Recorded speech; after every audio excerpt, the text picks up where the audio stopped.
নমস্কার বাংলা।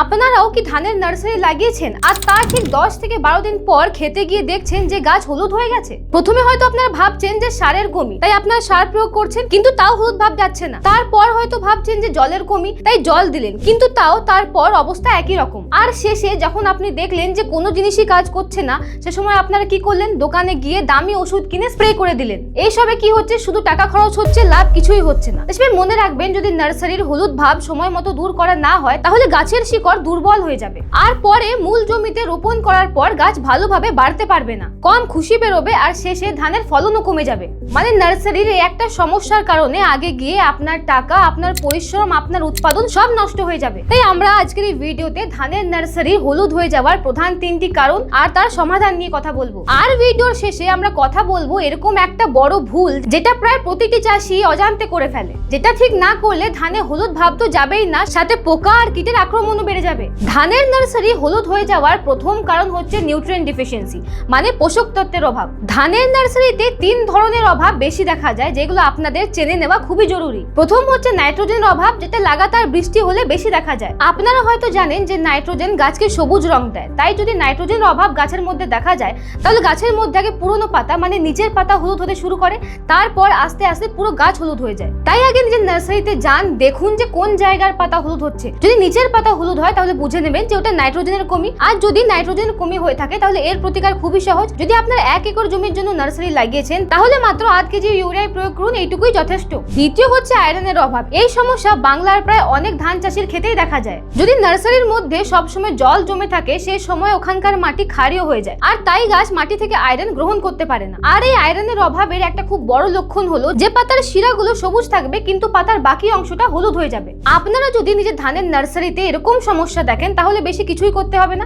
শুধু 1 গ্রাম iron EDTA 1 litre জলে মিশিয়ে স্প্রে করুন। তো সেভাবে 3 নম্বর হচ্ছে জিঙ্কের অভাব। যদি আপনার মাটির pH বেশি হয়, মানে যদি আপনার মাটি ক্ষারীয় ধরনের হয়, তাহলে মাটিতে জিঙ্ক থাকার পরও গাছ সে জিঙ্কে নিতে পারে না। আর এর কারণে আপনারা কি কি সমস্যা দেখতে পাবেন? আপনার নার্সারির গাছ ছোট থেকে যাবে, তার বৃদ্ধি থেমে যাবে, আর নার্সারিতে হলুদ ভাবের সাথে সাথে বাদামি দাগও দেখা যাবে। আর যদি আপনারা সময় মতো ব্যবস্থা না নেন তাহলে পরে গিয়ে এটা ক্ষয়রা রোগের রূপ নিতে পারে, যেটা ধানের জন্য খুবই ক্ষতিকারক। তাই যদি আপনার নার্সারিতে এই সমস্যা দেখা যায় তাহলে বেশি কিছুই না, শুধু 1 গ্রাম জিঙ্ক EDTA 1 লিটার জলে মিশিয়ে ভালো করে পুরো নার্সারিতে স্প্রে করুন। এসবে ধানের নার্সারি হলুদ হয়ে যাওয়ার প্রধান 3টি কারণের মধ্যে প্রথম কারণ নিয়ে তো কথা হয়ে গেল। এবারে এখন যে দুটো কারণ নিয়ে কথা বলবো তার জন্য আপনাদেরকে কোনো টাকা খরচ করতে হবে না, শুধু একটু বুদ্ধি দিয়ে কাজ করলে আপনারা ফল পাবেন। চাষিভাই, ধানের নার্সারি হলুদ হয়ে যাওয়ার দ্বিতীয় প্রধান কারণ হলো জল ব্যবস্থাপনায় ভুল, মানে নার্সারিতে সব সময় জল ভরে রাখা। এরকম অনেক চাষি ভাই আছে যারা মনে করেন যদি নার্সারিতে সব সময় জল ভরে রাখি তাতে চারা ভালো তৈরি হয়, কিন্তু এটা পুরোটাই একটা ভুল ধারণা। যদি নার্সারিতে সব সময় জল দাঁড়িয়ে থাকে তাহলে মাটির ভেতরে অক্সিজেন পৌঁছাতে পারবে না, যার কারণে আপনার গাছের শিকড় পচে যেতে শুরু করে। আর যদি শিকড়ই নষ্ট হয়ে যায় তাহলে গাছ পোষক তত্ত্ব পাবে কোথা থেকে? আর এছাড়াও দাঁড়িয়ে থাকা জলের কারণে বিভিন্ন ধরনের ছত্রাকজনিত রোগও দেখা যেতে পারে। তাই মনে রাখবেন যে নার্সারির চারিপাশে নালা তৈরি করে জল বার হওয়ার ব্যবস্থা রাখবেন। মাটি শুধু ভেজা থাকলেই চলবে, অতিরিক্ত জল দাঁড়িয়ে থাকার কোনো প্রয়োজন নেই। ধানের নার্সারি হলুদ হয়ে যাওয়ার 3 নম্বর প্রধান কারণ হচ্ছে ঘাস মারার জন্য ভুল ওষুধের ব্যবহার। ধানের নার্সারিতে অনেক ধরনের আগাছা দেখা যায়, যেরকম মোটা পাতা আগাছা বা সরু পাতা আগাছা, আর তাদেরকে মারতে গিয়ে আপনারা ভুল ওষুধ প্রয়োগ করেন, যার কারণে অনেক সময় গাছ হলুদ হয়ে যায় অথবা গাছের পাতায় পুড়ে যায়। তাই আগাছা মারার সময় একটু সতর্কতা রাখবেন, একটু ধ্যান দেবেন। এরকম ওষুধ কিনবেন যেটা শুধু আগাছাকেই মারবে, আপনার ধানের নার্সারির কোনো ক্ষতি করবে না। আর এর জন্য আপনারা ব্যবহার করতে পারেন কার্টিয়ানি গারুডা।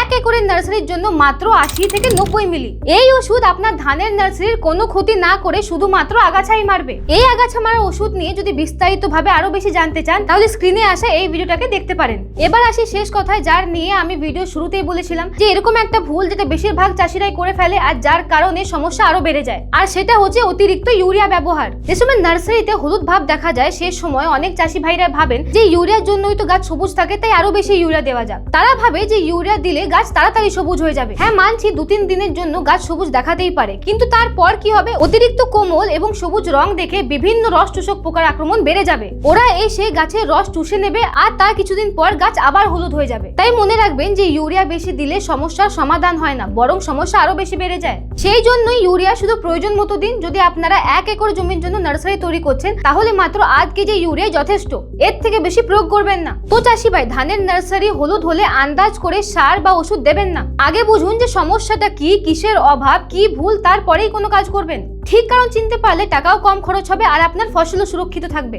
আর হ্যাঁ, আমাদের চ্যানেল ধান খেতে সিরিজকে ফলো করতে ভুলবেন না। আমাদেরকে কমেন্টে জানান যে আপনারা ধানের বিষয়ে আর কি জানতে চান। আমরা পরের ভিডিওতে সেই বিষয় নিয়ে নিশ্চয়ই কথা বলবো। দেখা হচ্ছে পরের ভিডিওতে।